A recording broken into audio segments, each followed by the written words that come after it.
And good morning, everyone, and welcome to the Comic Corner here on the Agents of Fandom Network here on YouTube, Twitch, and The Bad Place. My name is Damon. I'm your host. What we do is comic book news, reviews, and interviews. It's our review episode. I know there's some news that came out this morning. I'm not talking about it. We are going to talk about Absolute Batman, Ultimate Wolverine, Ultimate Spider-Man Incursion, and much more. But first, I'm joined with my two friends today. AF, good after evening. One day I always say we that are going to say, confused. yeah. One day we are going to say the same word. Good morning to you and to TJ.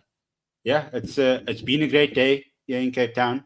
Really waiting for this week to finish so I can enjoy the weekend. But before that, amazing comics to talk about, and I can't wait to do it. TJ, good morning. Good morning, everybody. It's a beautiful day here in California. Finally cooling down a little bit. So I cannot be more excited to be here today and to talk about all these great comics. We got a stacked week, honestly. This is a stacked week. I mean, I feel like we've been saying that a lot lately. It's a week. It's a week. I'll get into There it. were some great books this week. Ooh, we'll get into it. Let's like fight. I mentioned, Absolute Batman, Ultimate Wolverine, Ultimate Spider-Man Incursion, and much more we will get into. But first, let's get into Absolute Batman.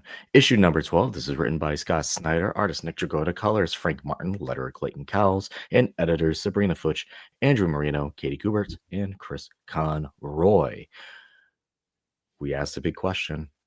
It's in our title card. It's on the front page. Let's get into it. What happened to Batman's friends, who are traditionally his rogues gallery? Bane goes up to him at the end of last issue. I want to say he smiles, but he has a mask on, so we don't know what he does, but I'm assuming he has a big evil grin under his mask. And TJ, what does he do to Batman's friends? He turns them into abominations. Uh-oh. Uh-oh, indeed. This issue starts out with Batman Bruce Wayne meeting up with Waylon, who's Killer Croc. Croc essentially just wants Bruce to kill him.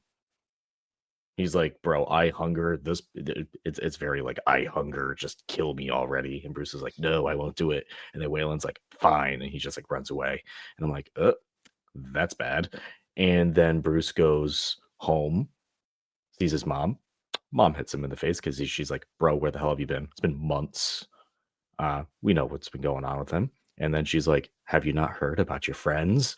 Goes to the hospital, finds Oz Cobblepot, all sorts of messed up. Every single one of his bones in his body are broken, beaten, and damned.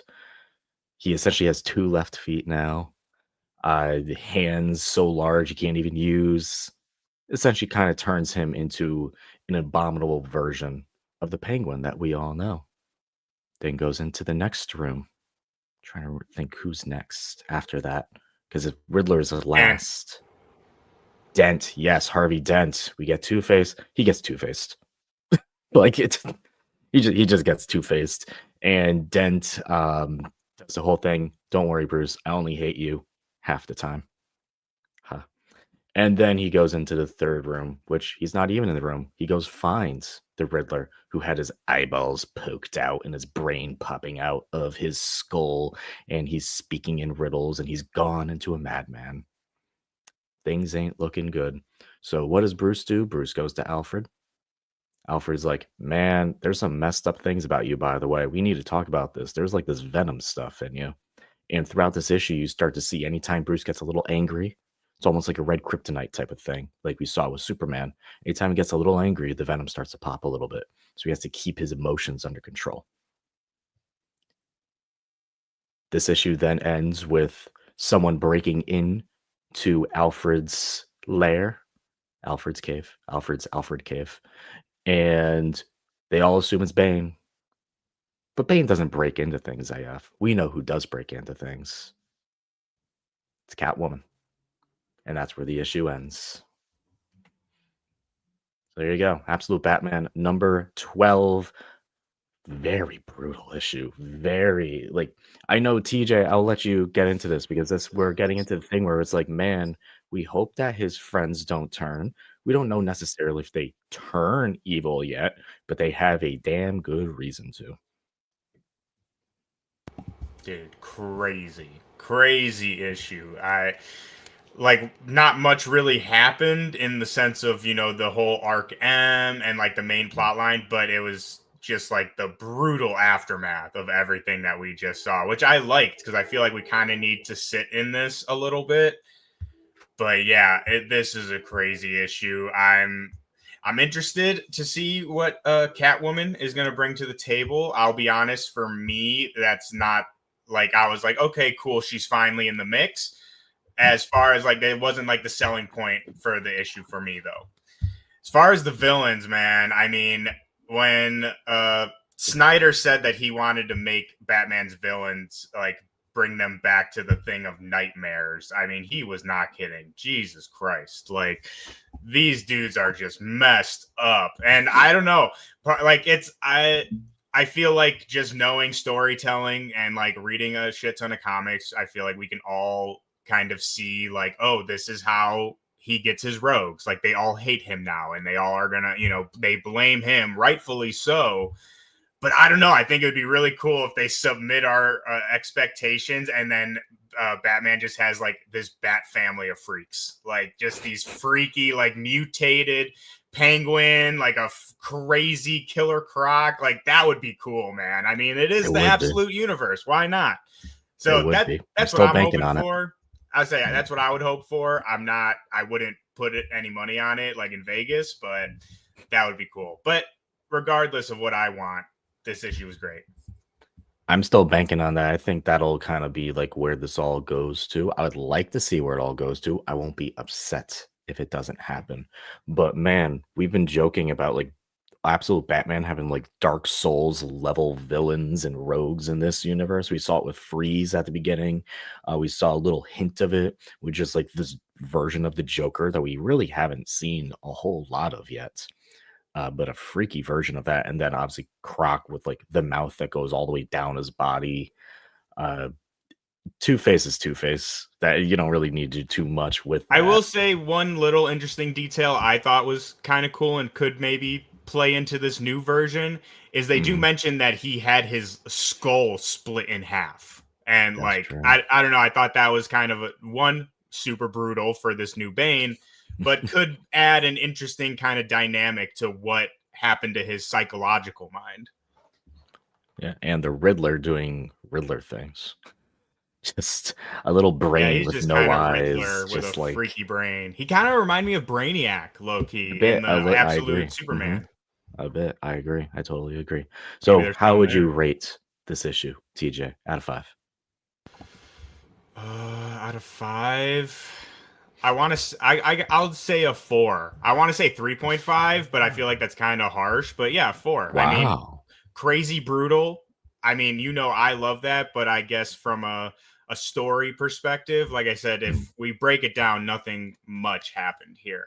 Like to progress what's going on, and like you said, the Joker, Arc M. What are these experiments? What is the whole goal with these experiments? And that's not a bad thing, but that's why I would give it a 4 instead of a 5. It's a rare occurrence. I give it a 4.5. Rare occurrence where I rate something higher than TJ. I love this issue. I really did. I thought just like I completely agree with what TJ said, where we slowed things down. We kind of settled in the moment, and Bruce had to go around, assess where he is right now, because Gotham is beyond fucked up. And his friends are now beyond fucked up. And it's just crazy. So love this issue. I can't. Batman, very steadily rising on my absolute rankings. We're gonna have to do absolute rankings soon, once again, but very steadily rising, because if you remember me, I didn't love the first arc. I liked the first issue, loved the first issue. The arc itself I thought was like okay, and I loved the flashbacks about it, but this Abomination arc I think is my favorite so far. Very, very well done. Really, really digging it. Kind of in the same realm. TJ, did you read Ultimate Wolverine? I did. Ooh, fantastic, because we're going to have a discussion. Hopefully not a long one, but a good discussion. This is Ultimate Wolverine number 9. This is written by Chris Condon from artist Alessandro Capuccio, colors Brian Valenza, letterer Corey Pettit, and editors Michelle Marchese and Will Moss. How do I describe this issue? So Wolverine and his group of rebels are going into the Eurasian Republic to take down some Sentinels. They even hijack a Sentinel, and they bring it in. But the Eurasian Republic is doing more than just making Sentinels, AF. They're making Sentinel mutant hybrids. Because as I said in our little rundown, there's a return of a classic X-Men character. And this is where this issue is causing a lot of discrepancies online, because some people are fairly upset. People are mad about that, dude. Yeah, people are mad about Oh it. my god, I hate people. Because we have a answer on what happened to Cyclops. It's very similar to what happened to Jean Grey. He's kind of gone. His head is now in a Sentinel, in a Sentinel's belly, by the way. His head isn't the Sentinel head. It's the belly. And it's just, optic blasting away. Just going crazy. So there you go. If you ever want to know what happened to Cyclops in this universe, here you go. And they just kind of deal with it. That's kind of just what happens in this issue. It was kind of just like a little bit of a shock value reveal of what happened to Cyclops and Wolverine trying to get some revenge. TJ, what'd you think about the reveal? What'd you think about this issue? Thought the reveal was cool. I'll say for me, it didn't seem like a big here's Cyclops. Like it just kind of happened, and I thought it was really cool. I cannot see why people. I mean, it's an alternate universe, people. And newsflash, this is all fake. Cyclops is not real. You can do whatever you want to him. And I thought it was cool. I thought it was cool, and I also thought it really upped the, I guess, the creep factor, if you would, of what they're doing, similar to what we just talked about in Absolute Batman. We saw the glimpse with Archangel in the last issue, which he was freaking crazy. And I think they're kind of going along the same theme here, and more so exposing all the really messed up stuff. And like we said, we got the glimpse with Jean, and now we learn that they're literally fusing their bodies with Sentinel. It's messed up, people, and it was crazy. I liked it. Good issue. Not my favorite issue, but it was action packed, like a little action movie, which I love. So yeah, great issue. How would you rate it? 4.5. I'm at a 3. Okay, close. All right. That's funny. We're kind of opposite ends of the spectrum on. I think you were closer to a 3.5 on the Absolute Batman. If I remember. Yeah, that's where I was gonna go. But I love the Absolute Batman run so much it gets the 4. There you go. Ultimate Wolverine number 9. I thought the issue was fine. It just kind of had that shock value reveal. Yeah, I do like how it didn't have anything leading up to it to kind of spoil you, where it's oh, bring out the one-eyed, what do you want Cyclops to do here? I don't understand. No. I'm saying at least it didn't they didn't tease it to reveal before it was revealed, because you straight up see it on the reveal, and I was like, oh, that's kind of cool. Yeah, I don't mean you. I mean the people who are upset about it. What is Cyclops going to do here? I mean, come on, people. He's not really needed here. Yeah, we have a cool group, and they're all going to turn on each other at some point, probably. Neat book. Like I said, 3 out of 5 issue. Not my favorite issue. I think I'm still enjoying the first arc of Ultimate Wolverine a lot more than the second arc. I don't know, personally, them taking the mask and the Winter Soldier thing, I loved that. I love that. I don't dislike this, but I love that. I get it. TJ, did you read this issue of Ultimate Spider-Man Incursion number 4? I wish I did. I didn't know it was out it must have slipped past my list. Okay. So I literally had no idea until you had it on this slide today. So tell me all about it, please. I'll tell you as much as I can. You look pissed. I'm not pissed. I'm never pissed. They're comic books. It's not real. This is written by Dennis Camp and Cody Ziegler, artist Jonas Sarf, colorist Eric Arciniega, letterer Corey Pettit, editors Michelle Marchese and Will Moss. Yes, it is a really cool cover. Do not forget Miles has a sword now. We just give him all the powers. Energy It's cool. sword, baby. Hell yeah. Yeah, man. And he's going up against, yes, one of my favorite magic. In this issue, we see Miles and Maystorm team up to go to the Eurasian Republic because Miles is looking for his baby sister, who seems to be the key in the whole thing with the Maker and probably very important with this whole ultimate endgame thing down the road. In the meanwhile, he runs into Magic, who is one of the leaders of the Eurasian Republic. She is taken the most seriously, I think, out of the three, between Omega Red, her brother, and herself. At least when it comes to the Ultimate Wolverine books, I think she's just like the coolest of all of them, but that's also personal bias.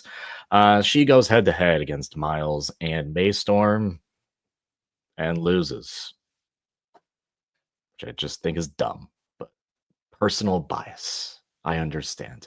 There's some panels in here where I'm like, that was drawn in a way that was not necessary. I'll say that much. It's comic books. Anyone can win at any given moment. It's however the writer wants a fight to end up. I just kind of have to eat it in that regard, right? So you're just mad your girl got her ass beat? Is that's what this yeah, by two people who've never worked together before, a little salty. And this is like also like a magic that's like a little more evil, so like a little more ingrained in her powers, if you like kind of want me to get that way. So like should be theoretically a little bit more powerful. Whatever. I think the issue is just kind of like fine. I think it's story-wise, I think it's the weakest out of any ultimate book we've gotten so far. And that's all I'm gonna say on that. I think it's just fine. I don't like how some panels are drawn. I think they're very obvious in what they were going for and made my eyes roll and was not needed. Well, like reveal like sexiness and just webbing places. Okay. I thought you meant like objectifyingly, you know. Oh yeah, a bit, because it's like okay. webbing places. I was just like, really? That's not necessary. Let's do better here. Yeah, well, that's not necessary. That's how I read that panel, at least. I'm saying, oh, come on. So yeah, it was fine. I think Maystorm's a cool character. I think she's going to be the one that will probably hop over into the mainline universe when all said is done. 100%. Which is funny because I think when all those characters were kind of revealed, where we have like the new champions, right? And I think that book ended. And they did all those variant covers. I'm like, what if these characters had little proteges and all of them came to be except Maystorm, because she's in the Ultimate Universe.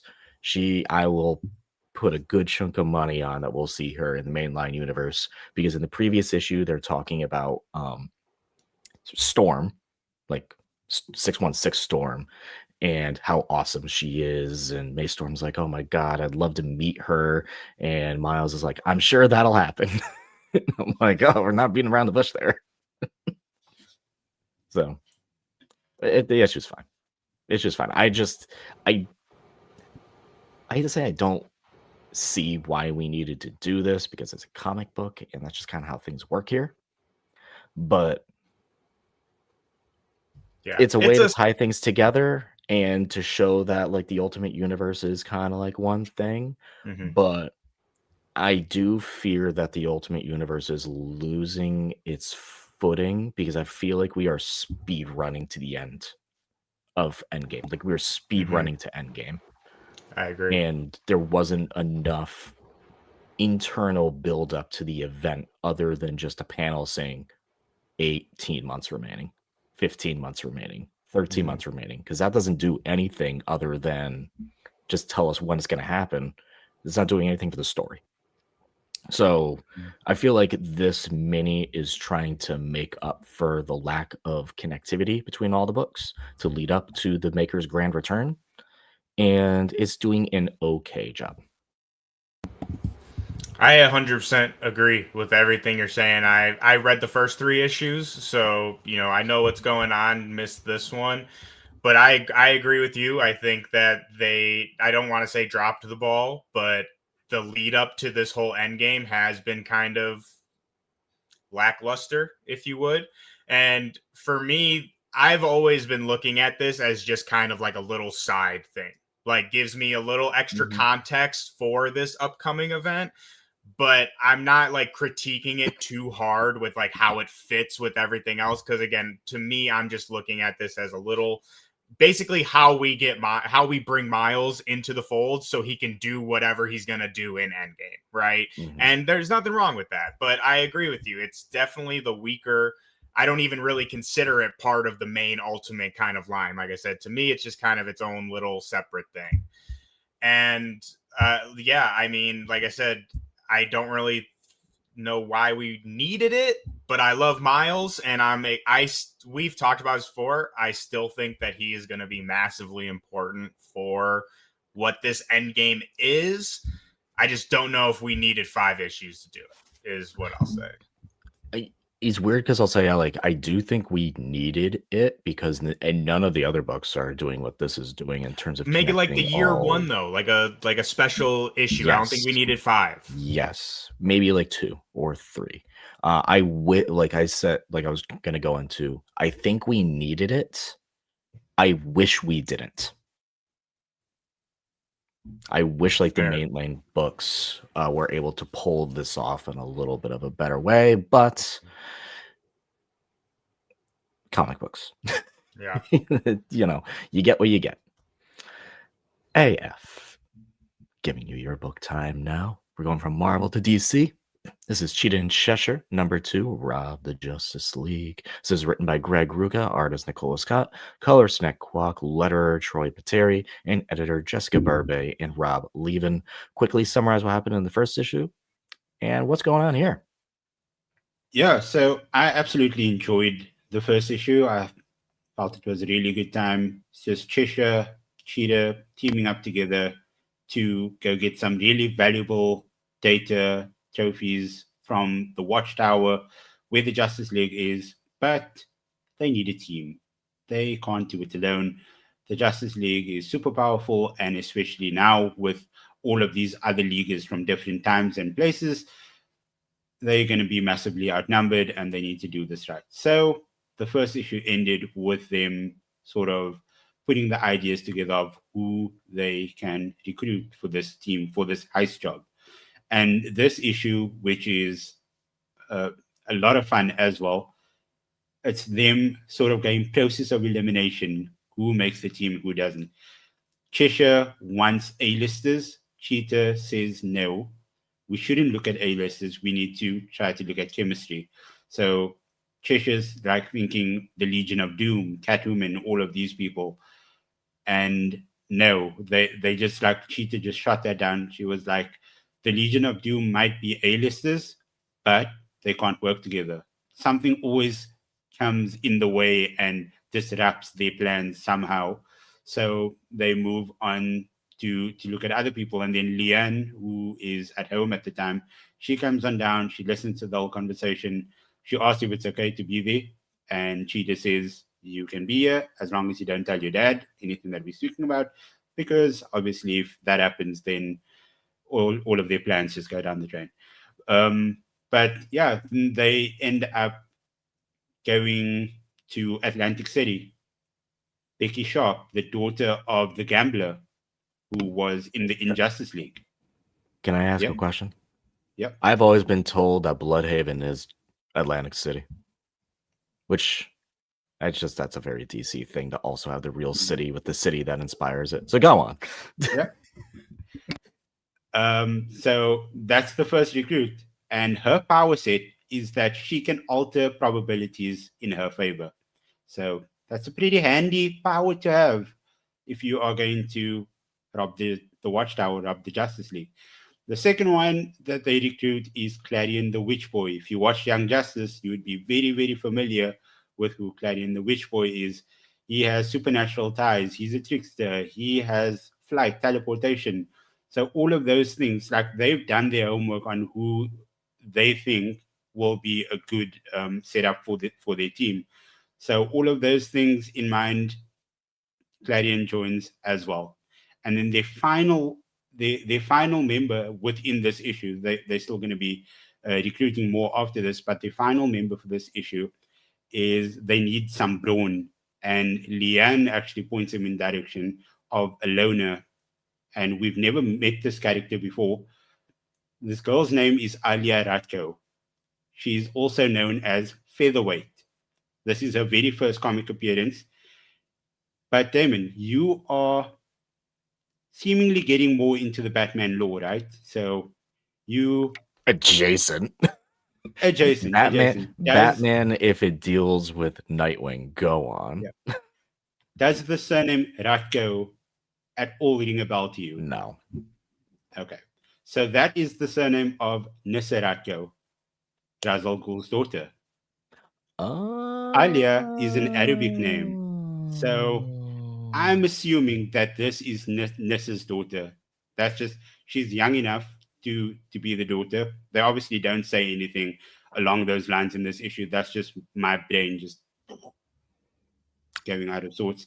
But her power is superhuman strength. So we get all of these things, and yeah, they are now just trying to get this team to sort of see eye to eye. And that's what this issue was about. It's a meet the team issue. I enjoyed it. Greg Rucka, he did well, like sort of meshing all of these different ideas together. I would give it a 4 out of 5. 4 out of 5 is a good number. 4 out of 5 is a good number. Will you be picking up issue 3? Yeah, I think it's a 5 or 6 issue run. So okay. I think I'm in it for the long haul, just to ensure that I see how this ends, because I'm pretty much in it. Do you see this impacting the grander All In saga at all, or is it just kind of like its own thing? I think it might have some impact to it, because Leanne was in a couple of the All In issues that happened like a couple of months ago, and there were a couple of lines in here that like she basically referred to those instances as happening. So yeah, I think whatever happens in here will probably have a knock-on effect somehow. All right. Cheetah and Cheshire robbed the Justice League number 2. AF gives a thumbs up. To Marvel we go. This is Imperial War Exiles. This is written by Steve Fox and Jonathan Hickman. Artist Francesco Mana, David Tinto, colorist Eric Arciniega, letterer Clayton Cowles, editors Lindsay Koick, Anna Bissa, and Tom Brevoort. AF, I believe this is your pick, correct? That is correct. All right. Yeah, I just wanted to get into what was actually happening. When I saw Professor X, I was just, okay, I heard the Shia in like issue 2 and 3, or I think it was issue 3 of Imperial. And I was wondering, okay, where is good old Charlie in all of these things? What is he up to? And this issue, it takes place on the Shia throne world Chandela. And Xandria is basically being challenged for her throne by Electron through his blood birthright, according to him. And he's literally turned everybody against her, including the gladiators, the super guardians. Everybody is against her. And while her back is against the wall with her aunt Deathbird, her dad and mom come in to save the day, or not really save the day, just save her.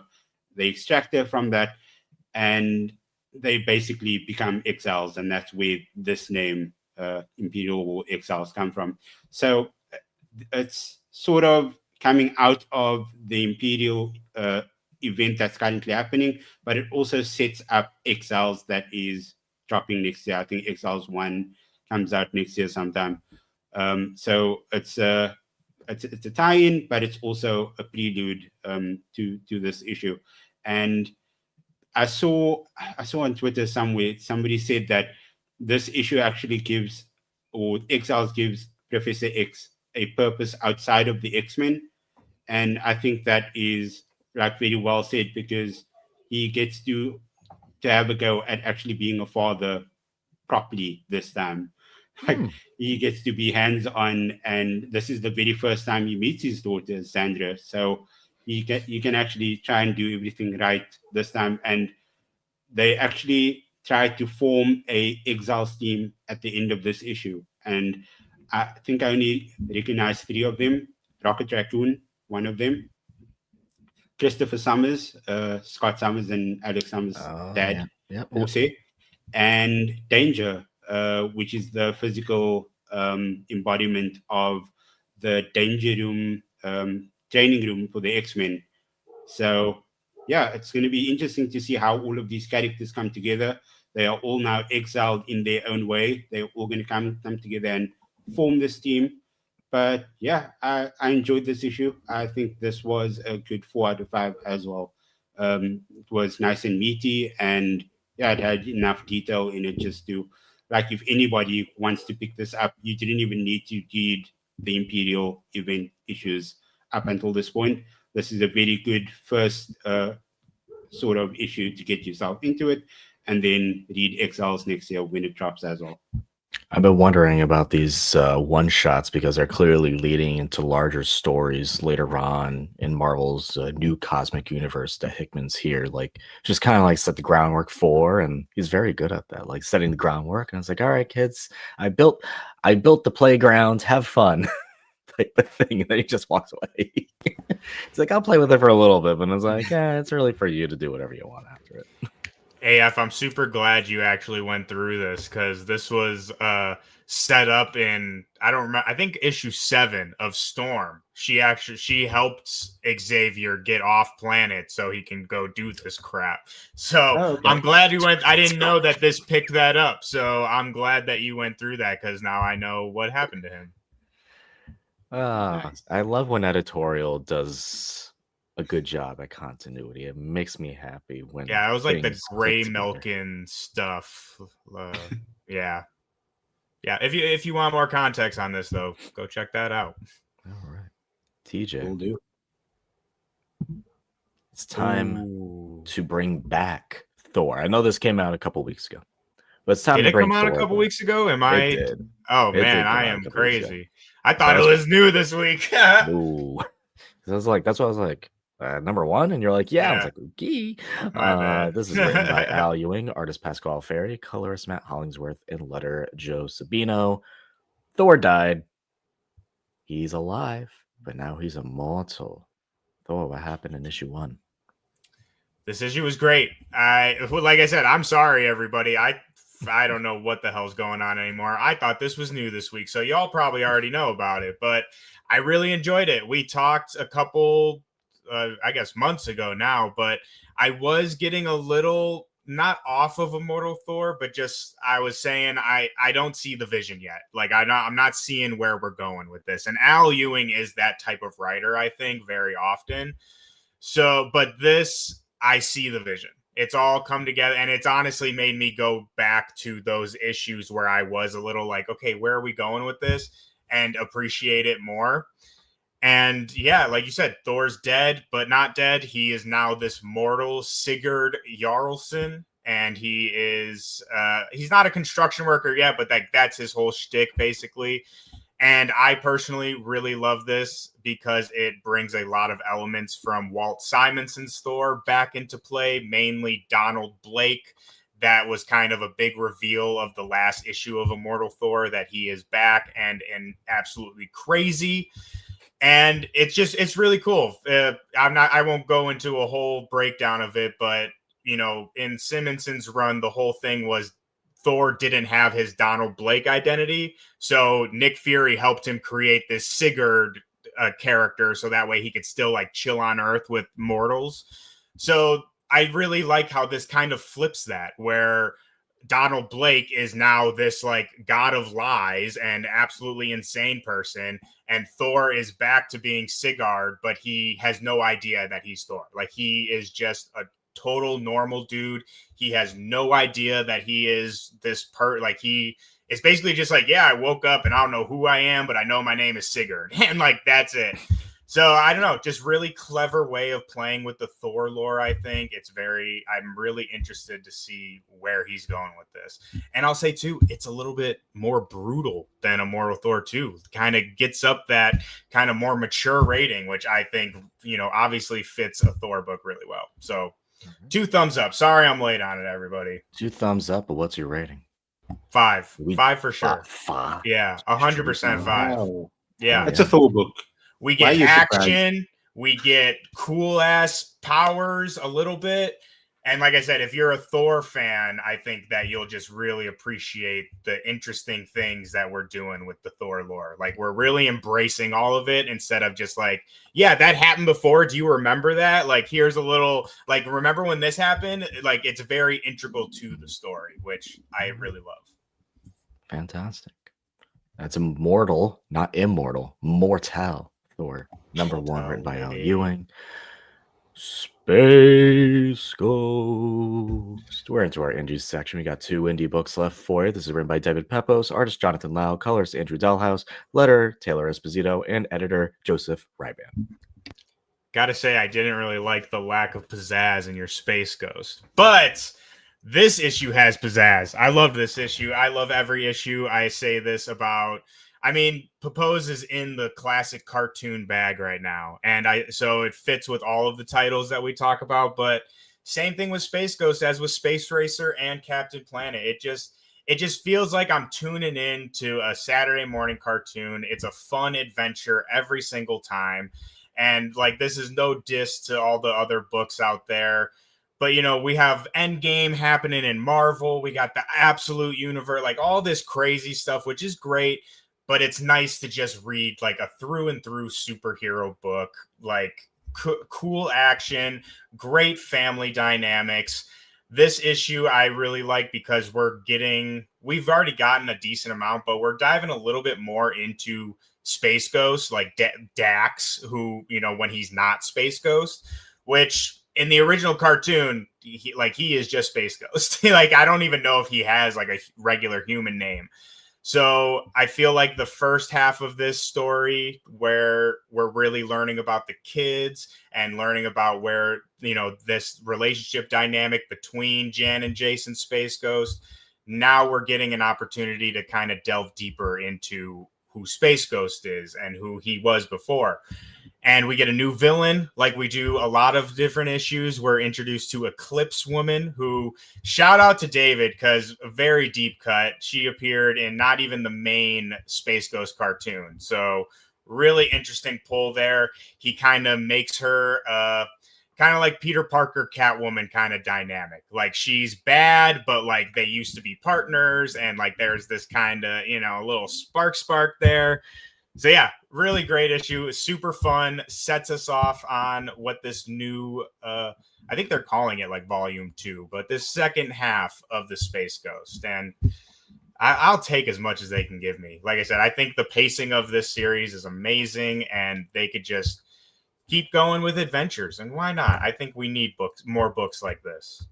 That's hilarious that Space Ghost has a black cat. Has a what? Has a black cat. Yeah, literally. Like, it's, I don't want to say like exactly like, because there's she's in the Space Ghost world, but yeah, that's totally the dynamic there. Is That's funny. Like a Catwoman, black cat type. That's funny. I do like that. That is 5 out of 5 for sure. Like I said, it's fun. It's comic books in its purest form, at least in my opinion. Just fun, action, adventure, superheroes, lasers, monsters, all great stuff. All pet monkeys. I was gonna say, monkeys still monkeying? Oh, dude, Blip is fully in like part of the crew. Like, you see him like with his little blaster in the side. Like, he is very much. That's another thing I love. Pepose does not leave Blip off to the side. Blip is fully engaged in all these adventures. Fantastic. All right, last book.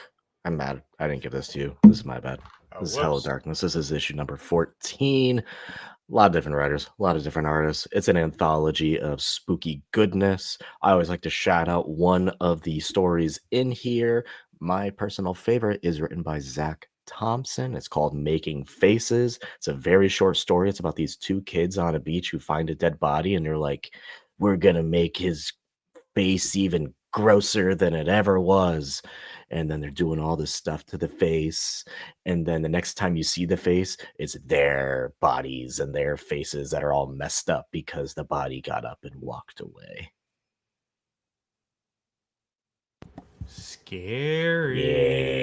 Yeah, getting in the spooky season. Don't the moral of the story, kids, is respect the dead. That's the moral of the story. If you find a dead body on the beach, don't put sea stars on his eyes. Yeah, definitely don't do that. Also, shout out another favorite of mine, Robert Hex. The one pages, like the individual single panels and stuff. Those always give me a good laugh because it's dark humor about the real world, and golly, is it dark humor about the real world. Really enjoy it. Really enjoy it. Also, will shout out one more. There is a prelude to a new Boom Studios book in this, which is, we've seen this before in Hello Darkness. It's called Marianne Heretic. It is written by Teenie Howard. It is a very Teenie Howard book. It's about like a nun who is also a witch hunter. Sick. Reminds me of Hell it, yeah. like, what was that movie like a while ago? Abraham Lincoln, and he's like fighting vampires. Oh yeah, reminds me of Abraham that. Lincoln, like vampire hunter. Yeah. What? Let's go crazy, man. That's Fun comics. stuff. Comic books, baby. So fun book. I always enjoy it from Boom Studios and Hello Darkness. It's something I look forward to every month, especially now that we are in the spooky season and we have dead bodies walking over everything. That is not accurate. I didn't update that. We'll put that away. Golly. What do we have for next week, gentlemen? We have a ton of books. Most importantly, though, and I'm mad because I did make it. You know what's out next week, gentlemen? It's Deadpool Batman. Oh, I thought you were going to say something exciting. Wow. I gotta give you shit sometimes, man. I'm excited for it. I'm trying. So I think the issue will consist of obviously a Deadpool Batman issue. This is Marvel Comics release. So Marvel does their release first, and then DC is doing their release second. In it, I want to say, so we have Batman, Deadpool, obviously. We have a full list right here. You ready for this? Daredevil, Green Arrow, Captain America, Wonder Woman. So Captain America, Wonder Woman is written by Chip Zdarsky. Deadpool and Green Arrow is written by Kevin Smith, Adam Cooper on the art. Jeff DeLandshark and Crypto, A. Kelly Thompson, Gurihiru package, Rocket Raccoon and Green Lantern, written by Al Ewing and art from DK Ruan, and Old Man Logan and Batman, that is a Frank Miller piece. Batman gets 2? Yeah, it's Batman, man. Yeah, it's Batman, dude. We should do like a ranking. I don't know if ranking's the right word, but we should, before this comes out, we should all pick who we have in each fight. Well, some of it they're like not who's gonna fights. win. That's a thing. Oh, like, really? This isn't a I was gonna say this isn't like the original one where it was like Marvel versus DC, because this isn't called Deadpool versus Batman. It's Deadpool Batman. So like Crypto and Jeff aren't gonna fight each other. I don't like it. It's gonna be it's just fun team ups, man. It's comic books. Yeah, it's fun. If you want the fights, then read DCKO, because that's I've seen that a tournament. That's right up my alley. If Daniel Warren Johnson isn't at least on one of those books, I am going to riot. Other books I have before I let y'all go into yours, I got Absolute Flash number 7, the final issue of Magic number 10, Nightwing 130, and in our Ultimate World we have Ultimate Black Panther and the Ultimates number 16. TJ, what you got? Well, right now I just had a heart attack looking at this list, but I have pretty much everything you got. But other than that, I have Incredible Hulk number 29, my favorite book. I love it so much. I don't think that this is the start of the new thing PKJ's doing. I don't even know the name of it, but either way, super excited. Captain Planet, baby. Another one I cannot wait for. Invincible Battle Beast. Y'all know I've been loving that. That's another one I'd put like kind of in the Space Ghost category of just pure comic book fun. Like it is insane. And also Phoenix number 15, which I have been slowly catching up on. I think I'm on 12 now. But I mean, great series. We talk about Stephanie Phillips, I feel like, a lot with her other work on here. So wanted to shout that out too. And New Gods. Shout out Ram V. We love Ram V. Yeah, what you got? Yeah, so from this week, I have Absolute Batman that I'll probably start catching up on. I think I have 2 issues to catch up on, so I'll get issue 12 this weekend anyways. And then Trinity, daughter of Wonder Woman number 4, Absolute Flash, as you said as well, Deadpool, Batman, and then Justice League Red number 2. Justice League Red. Very fun. Very, very fun. AF, I'll try to get you a nice digital version of Deadpool Batman so we can all chat about it next week. I have like 3 variants I'm getting because I've got the main cover, and then there's one with Jeff and Crypto, and then there's one with the Magic versus Catwoman from Art Germ. The variants are going to be crazy. 50 variants? I don't even know. There's an insane amount of variants, and that's just the Marvel side. We haven't even gotten into the DC release yet. So there we go. I'll do it for this issue of the Comic Corner. Thank you everyone for tuning in live. As always, Brandon, TJ, thank you so much for joining us. TJ, I'm going to sneeze, so I need you to do some plugging. Where can people find you on the internet? You can find us at Agents of Fandom, Agents Fandom on Twitter and TikTok. You can catch up on all of our recent episodes. I know we pretty much have a show for everything you're watching on TV. Peacemaker, Alien. I know we're going to be having Marvel Zombie stuff coming up, and you can also catch us every Thursday and hear about all the great comic books that came out each week. And don't forget, go and support your local comic shop because it is the lifeblood of our industry. Thank you all so much. We love you. See you next time. Killed it. Thank you.